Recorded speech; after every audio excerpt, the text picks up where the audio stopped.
How to cancel a reservation in Expedia.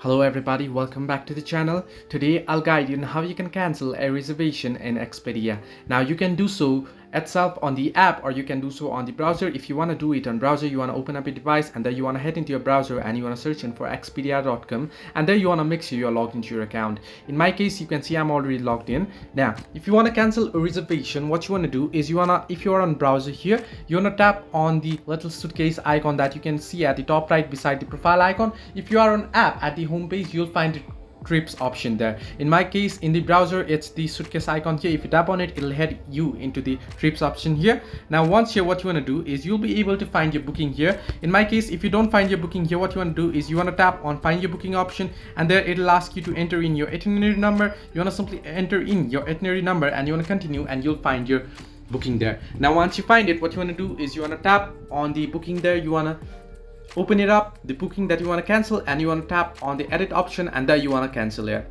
Now cancellation charges may apply depending on your reservation and depending on the hotel and depending on at the time of cancellation as well. So this way you can cancel a reservation in Expedia. Hope this helped you. Do like and subscribe, and do not forget to leave a comment down below if you have any further issues.